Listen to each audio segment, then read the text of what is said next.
one. And as usual, after 40 minutes is over, this will get disconnected. I'll disconnect and again connect it. So you have to join again. So this is what is there. So today, let me go for share PowerPoint, then share.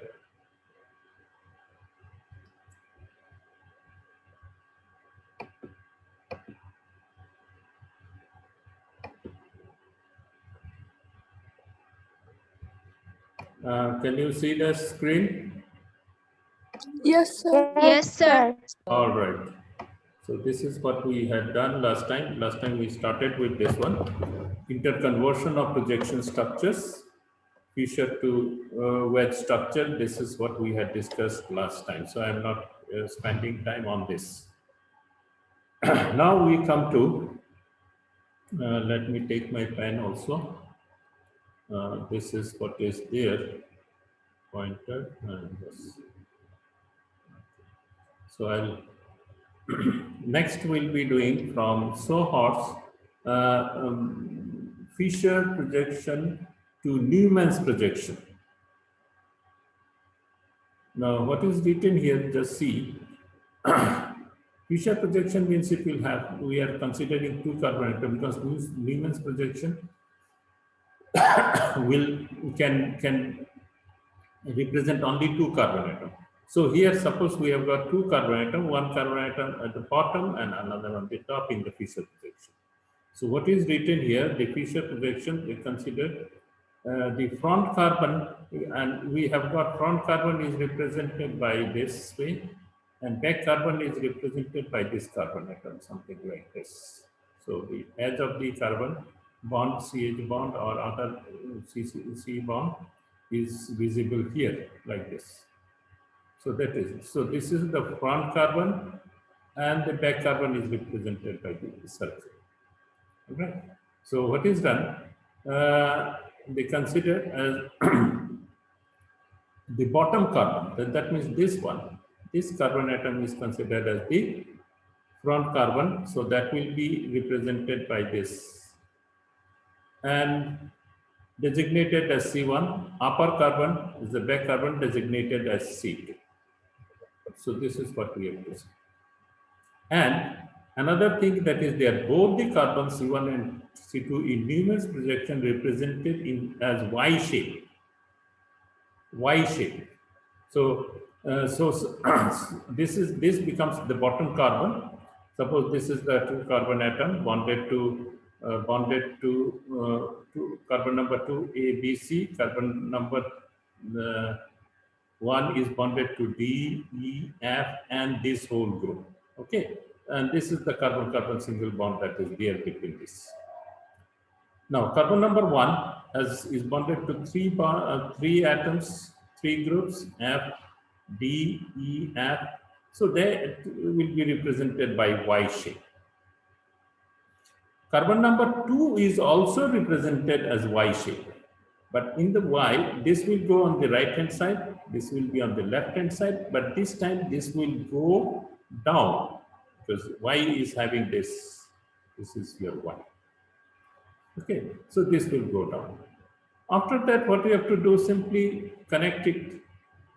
And both of them will be in this carbon atom will be in the eclipsed conformation. Eclipsed conformations. So this is E, F, D, and A will be there, the bottom, and B and C. Now, after that, you can always rotate carbon-carbon bonds. Rotation, we can, as I say, we can rotate both, either one or two. If we rotate one, so let us see, go for a rotation. And by dihedral angle, we have to talk of that dihedral angle. We are rotating by 60-degree dihedral angle. Rotation of the front carbon, that means carbon number 1 is rotated. So carbon number 1 was here in this case. So if we rotate by 60 degrees, so F will come here, D will come here, D will go here. So that's all. And vice versa. After that, suppose now, let us have one exercise. Now, suppose I have here This is a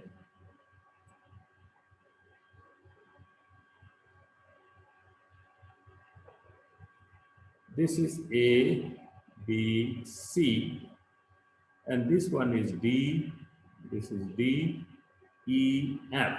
You must sit down with your pen and paper. You cannot just keep on listening here. Now here, which one is front carbon? This becomes the front carbon. So in the Fisher projection, this will go at the bottom, and the back carbon is this one. But here, both this is in the Y shape. This is in Y shape, but this back carbon is not in Y shape. So that one we have to bring it to Y shape. So we can rotate it. I can rotate this one by 60 degree. So if I rotate this one, back carbon, we have to rotate the back carbon. So what it will become?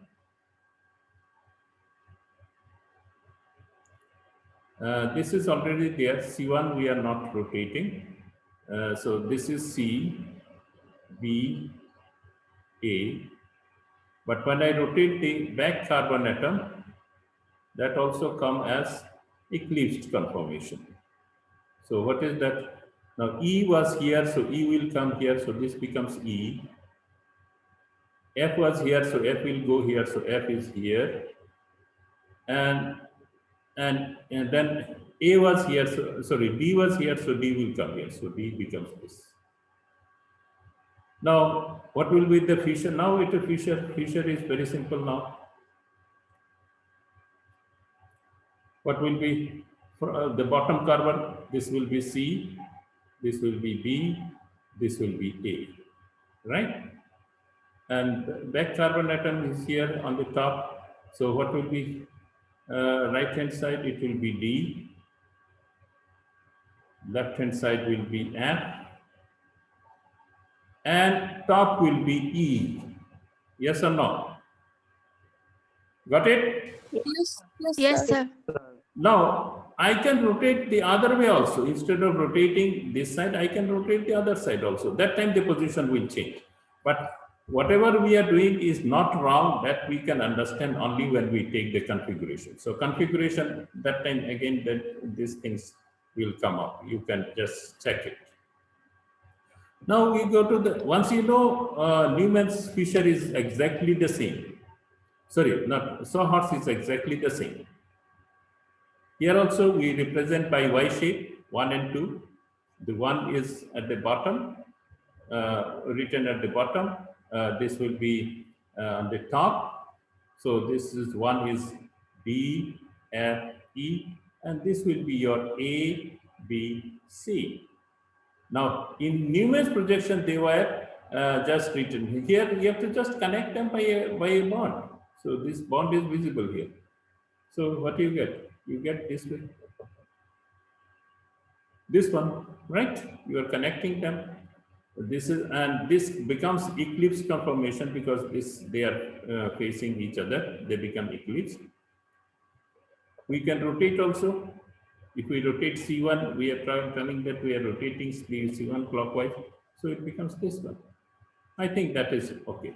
Now you can check. Now this is you're coming from Fisher to projection to in eclipse position, and from this new Sawhorse projection. Now Sawhorse, if it is given, you have to go to we can go to Fisher projection. From Fisher we can go to Wedge projection. So everything will be interconvertible. Now we can do it. So only thing you need practice. So if you can do practice, and then you don't need practice. So it is now it is up to your turn to do it. Let us now go to next part. So this interconversion is over. Anything you want to ask? Anything you want to ask? No more question. I mean, no question is there. So I'll find how many. Only 28 people have joined. That is the reason. Now we come to some details of stereoisomers. We know stereoisomers, the isomers which have got different arrangements in space. which can be configurational isomers and conformational isomers. Now, configurational isomers means what? One isomer can be changed to the other isomers by breaking up the bond. You see here, configurational and conformational isomers. So, configurational isomers can be changed to one another by breaking up bond. Only by breaking up bond, only one can change to the other. But conformational isomers refers to the spatial arrangement without breaking up the bond. So they can change to one another without breaking up the bond, like eclipsed and staggered conformation. They are the conformations. And configuration will be one isomer can change to the other isomer only by breaking up the bond. That means this conversion requires very high amount of energy, because covalent bond is quite a strong bond. So that requires high energy. So at ordinary temperature, they will be very stable. Whereas conformational isomers, which are usually the word isomer is not used, they are called conformers. They keep on changing even at room temperature. One conformer keeps on changing to the other. So chair form and board form, they are the conformers of this. So they keep on changing. Now, configurational isomers, we can have geometrical and optical. So already you know it, but let me quickly go through this quickly, because just for recapitulation. We come to geometrical isomers. How can we have geometrical isomers? What are the systems which will exhibit geometrical isomerism? Compounds having same molecular formula but different arrangement of atoms and groups around a rigid structure like C double bond C, C double bond, and alicyclic compounds like cyclopropane, butane, hexane, etc. They will have geometrical. So cyclic system, how we can have geometrical? Suppose we have cyclohexane here, and one methyl group is here, methyl this side, and 1,2-dimethyl. So this becomes the trans 1,2-dimethyl cyclohexane. For this one, we can have a cis version also. So they become, so methyl on the top, and also here methyl on the top. So that becomes your cis 1,2-dimethyl cyclohexane, and here it becomes trans 1,2-dimethyl cyclohexane. Around double bond, if we can have it, because double bond, what is that? These two bonds are being formed with the overlap of two parallel p orbitals, right? Two parallel p orbitals with the same phase. So this overlapping takes place here, and we get this pi bond. So the bond is quite rigid. So if we have a structure, so I am coming to that one. Are you listening? Hello? Yes, sir. Yes, sir. Okay. Yes, sir. Now, geometrical isomerism is compounds with the C double bond C, C double bond N double bond N happens with the restricted rotation due to restricted rotation about the double bond, because rotation about this double bond is restricted. What do you mean by this? Because we cannot rotate, suppose AB here and CD here, we cannot rotate this bond with respect to this bond.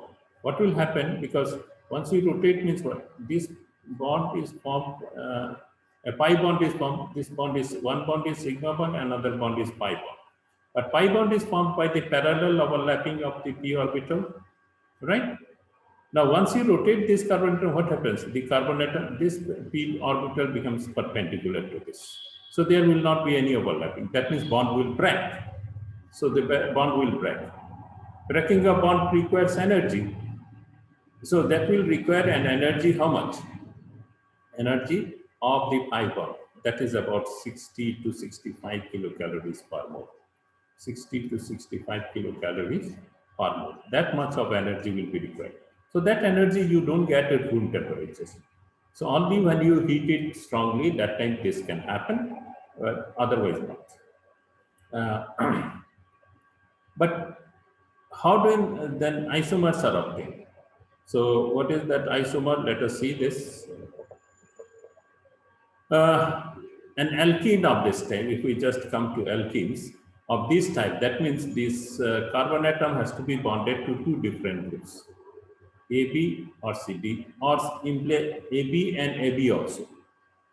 Exhibit geometrical isomerism when A is not equal to B and C is not equal to D. Again, AB may be same as CD. That is also possible. AB and AB here and also AB here. That is okay. If either of the bonded carbon atom is bonded to two identical groups, no geometrical isomerism exhibits. I don't have to explain things here. So you know what is going to be geometrical isomers and when you have. So you can have geometrical isomerism here.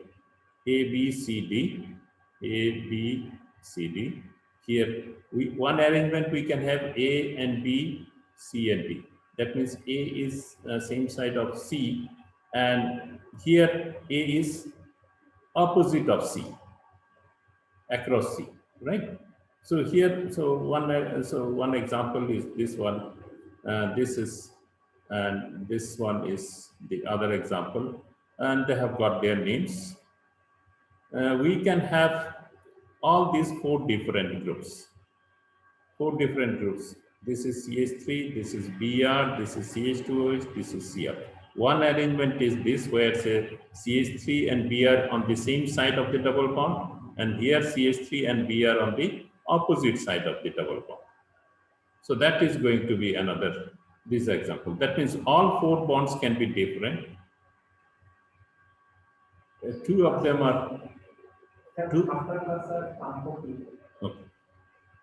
Two of them will be having same. Here two are same. Two are different, and these two are also different. But then this methyl group is same as this methyl group. Then also we can have this geometrical isomerism. But we cannot have geometrical isomerism if any one of these two carbon atoms has got the similar groups. Here it is CH3, CH3. So we don't have anything, any geometrical isomerism. Here we have got these two. So this is also not possible. So this type of cases, we don't have geometrical isomerism. Next comes your how to name them. How do you name them? That also you know. One is your C-strand system, another is EZ system. C-strands, you know, only when has got limited application, is only when two olefinic carbon atoms have at least one similar group on them. You know this one, say trans-2-butene, cis-2-butene. And here, you see here, this is methyl and chlorine and methyl and CH2H. So here also we can have this because the methyl group and methyl group here coming on the same side of the double bond. So that is cis. And this will be trans. Okay, these two methyl groups are on the opposite side. That is trans. That is already you know. But system will not have. If all four groups are different, we cannot use that cis and trans. So the modern system becomes EZ nomenclature, EZ nomenclature. Many a time people will pronounce it like that. That is useful for all types of molecule. And a must system when the two olefinic bonds carbon bonded to four different groups. So that is, if four different groups are there, this is must. And what is the rule? And already you know that I'm not going because this is what is done right from your class 12, 11, 12. So just for the sake of this stereochemistry, I'm doing it. First of all, what we have to do, we have to give the priority numbers, rule for priority number, that is, that goes by this name, CIP rules. What is that? Chan, Ilgord, in gold and Prelog rules. So that rule is available in the book. You can get it, even in internet, you get it. So you have to read if you don't know it. If you know it, all right, but all rules, I don't think you know it. So now you read them properly. Now the configuration having the same priority group on the same side of C double bond C will get the configuration Z. It has come from the word zusammen. The word zusammen means together. It's not an English word. So zusammen, from there the Z is taken. When present on the opposite side of C double bond C, the name is, the configuration is given E, integer. The word, the meaning is opposite. Okay, and quickly come here. So here, suppose CH3, Cl, and Br, and CH2H. So all four groups are different. So how to give the priority number? First rule is that we have to go by carbon atom which is bonded to the atom. This carbon atom which is bonded to the atomic number of the atoms to which it is connected. So here we find it is chlorine, here it is carbon. The higher atomic number is chlorine. So chlorine gets number 1, this will get number 2. Here it is bromine and CH2OH, so bromine gets number 1, carbon gets, because carbon atomic number is lower than 1. So this gets 1, this gets 2. Now here what we find, 1 and 1, this group 1 and 1 are in the opposite.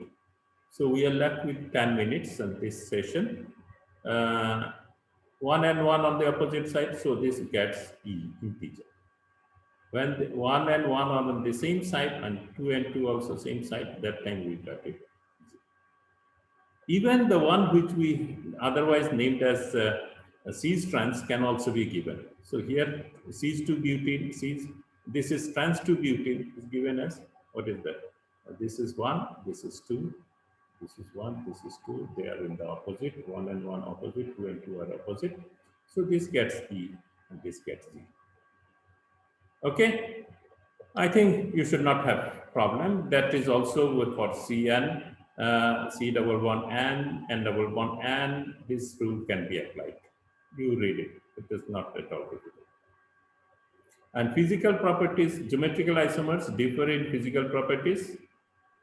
Their boiling point, melting point, dipole moment, etc. will be different. Now let us see how they are different and why they are different. That is the point. Now here boiling point for this one is 1 degree and this one is 4 degree. This is trans, this is cis. Now here you find this is for this one the dipole moment of this molecule is 0. And for this one dipole moment is little higher. Positive, some positive value. Why it is 0? This is a symmetrical molecule, you know that one. So this dipole moment, so that means the polarity of this one is. So the molecules are not attracted to one another by any dipole-dipole interaction is not there. But here there will be some dipole, so there will be some attraction between this molecule and the another molecule. So some polarity is there in the molecule. So there will be some attraction. So that is why the boiling point is higher. But here you find here, so this one, this is also you find dipole moment is 0 because if it is perfectly trans molecule, yes, anything? If it is trans molecule, dipole moment is going to be 0. Now, if it dipole moment is 0, it will have a lower boiling point. You see here, this is 48, and here dipole moment is 2.95. It is higher boiling point. But if you see the melting point, this is minus 50 degree and this is minus 80 degrees. So which is higher? This is higher, right? Melting point, this one is higher, this is lower. But boiling point, this is lower, this is higher. Why the melting point has become lower here, sorry, higher here? Can anybody tell? Why the melting point has become higher here? Can anybody tell? We understand why boiling point is lower here and higher here, because this is dipole moment is 0. There is no polarity in the molecule. So here there is some polarity. So positive and negative ends are there. So there will be positive end of one will be attracted to the negative end of the other. So there will be interaction, dipole-dipole interaction. That is understood. So that means here in the cis there will be more associated molecules. Here there is the molecule will not be associated. But here melting point, why it is higher and this is lower? Can somebody tell? The melting point is when there is no intermolecular force of attraction. So in case of trans, due to symmetry, there will be more attraction. No, So no. That is not the point. You are going in the right direction. But yes, this is symmetrical molecule. Just you see, is not it? When it is symmetrical molecule, what happens? Because when it becomes solid, because melting point of what? Melting point of a solid. Now, when it forms the solid, asymmetrical molecules, the atoms are perfectly arranged. Means very properly arranged in the crystal. That means proper arrangement in the crystal. The order in the molecule is more.